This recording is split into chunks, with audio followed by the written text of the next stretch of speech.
Hello students, जय श्री कृष्णा। मैं कोमल सोनी, आपकी केमिस्ट्री टीचर। आज से हम फिर से अपना सिलेबस स्टार्ट कर रहे हैं। जहाँ तक मैंने छोड़ा था उससे आगे मैं स्टार्ट करने जा रही हूँ। मैंने 4th चैप्टर के लगभग पूरा कर दिया था। 4th चैप्टर, एक टॉपिक हमारा बच गया था और कुछ न्यूमेरिकल क्वेश्चंस जो हमको करने हैं वो बच गए थे। अब जो टॉपिक हमारा बचा हुआ है वो है छद्म एकाणुक अभिक्रिया, जिसे कहा जाता है pseudo molecular unimolecular reaction. Pseudo unimolecular reaction नाम से ही पता चल रहा है कि ये छद्म एकाणुक अभिक्रिया यानी होती एकाणुक है, लेकिन छद्म का मतलब हमें इसका आभास नहीं होता कि ये एकाणुक है। अभी देखते हैं कि अब इसकी परिभाषा यदि हम देखें तो परिभाषा होगी ऐसी अभिक्रियाएं जिनकी अणु संख्यता 2 या अधिक होती है परंतु कोटि, अभिक्रिया की कोटि 1 होती है, उसे कहा जाता है छद्म एकाणुक अभिक्रियाएं। अब यहाँ पर इसके एग्जाम्पल देखते हैं। इसके मैंने यहाँ पर 2 एग्जाम्पल लिखे हैं। एक है शर्करा का प्रतिलोमन यानी कि इन्वर्जन ऑफ केन सुगर प्रतिलोमन यानी कि केन सुगर का चेंज होना दूसरी प्रकार की शर्करा में। तो केन सुगर मतलब कि C12H22O11, ये कहलाती है केन सुगर या हम इसको बोलते हैं सुगर। इसको चेंज करना होता है, हमें इसको प्रतिलोमन करना होता है, यानी कि इसका इन्वर्जन हो जाता है। 2 प्रकार की शर्करा इससे मिलती हैं। कौन कौन सी? एक मिलती है ग्लूकोज और एक मिलती है फ्रक्टोज। ग्लूकोज का फॉर्मूला C6H12O6 और फ्रक्टोज का भी फॉर्मूला है C6H12O6। एक है ग्लूकोज और एक है फ्रक्टोज। ये दोनों अलग अलग शुगर है, एक है ग्लूकोज और एक है फ्रक्टोज। इनका इन्वर्जन यानी कि शर्करा सुगर का इन्वर्जन जो है वो कैसे हुआ है? वो हुआ है जल की उपस्थिति में, H2O की उपस्थिति में।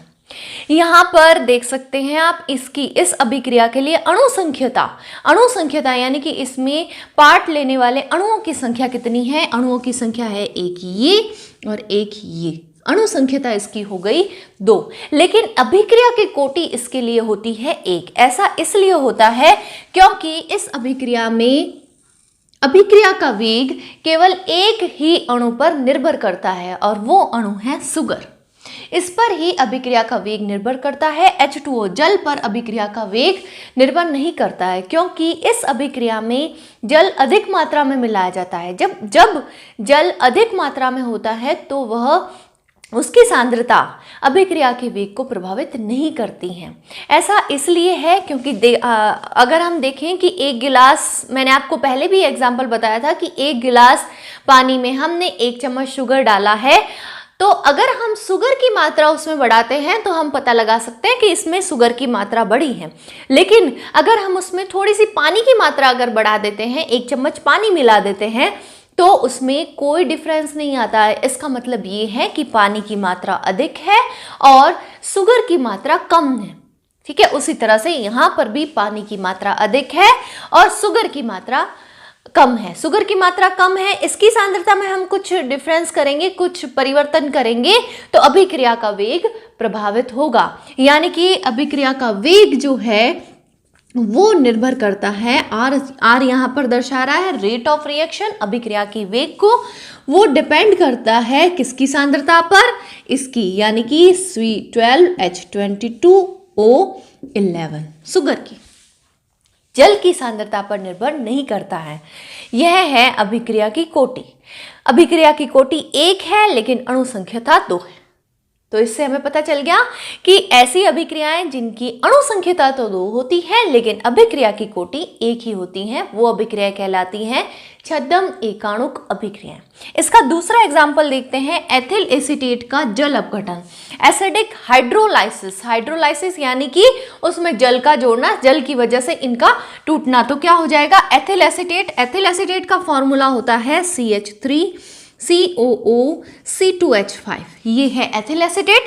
जब इसका जल अपघटन किया जाता है तो इससे प्राप्त होता है CH3COOH और एक प्राप्त होता है C2H5OH। एक है एथिल अल्कोहल और ये है एसिटिक एसिड। दो इससे प्राप्त होते हैं।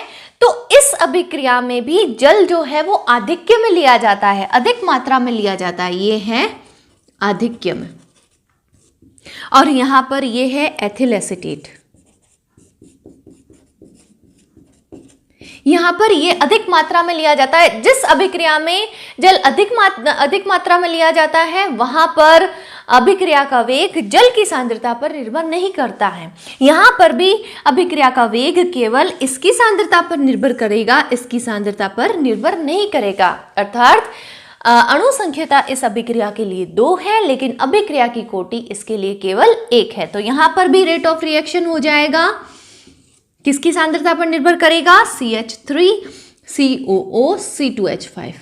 अणु संख्यता है 2, जबकि अभिक्रिया की कोटि केवल 1 ही। अब इस पर कैसे क्वेश्चन बनते हैं वो देखते हैं। फर्स्ट क्वेश्चन देखिए, एथिल एसीटेट के जल अपघटन का उदाहरण देकर छद्म प्रथम कोटि की अभिक्रिया को समझाइए। तो उसमें हमें क्या करना है, उसमें हमें ये एग्जाम्पल लिखना है और हमें ये बताना है छद्म प्रथम कोटि की अभिक्रिया क्या होती है। छद्म कोटि की अभिक्रिया का उदाहरण दीजिए। जैसे मैंने आपको यहाँ पर 2 एग्जाम्पल लिख के बताए हैं। थर्ड टाइप का क्वेश्चन है, शर्करा का प्रतिलोमर और एथिल एसीटेट का जल अपघटन, ये जो अभिक्रिया है इनके लिए कोटि दर्शाइए, या ये किस प्रकार की अभिक्रिया कहलाती है। तो ये कहलाती है छद्म एकाणुक अभिक्रिया। इस प्रकार के क्वेश्चन आपके एग्जाम में आ सकते हैं।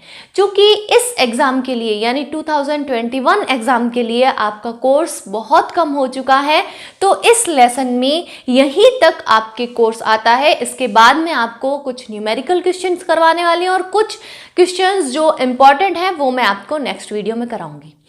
आपको मेरी वीडियोस कैसी लगती हैं कमेंट करके जरूर बताइए, और अभी तक आपने मेरे चैनल को सब्सक्राइब नहीं किया है तो मेरे चैनल को सब्सक्राइब कीजिए और मेरी वीडियोस को ज़्यादा से ज़्यादा शेयर कीजिए। Thank you.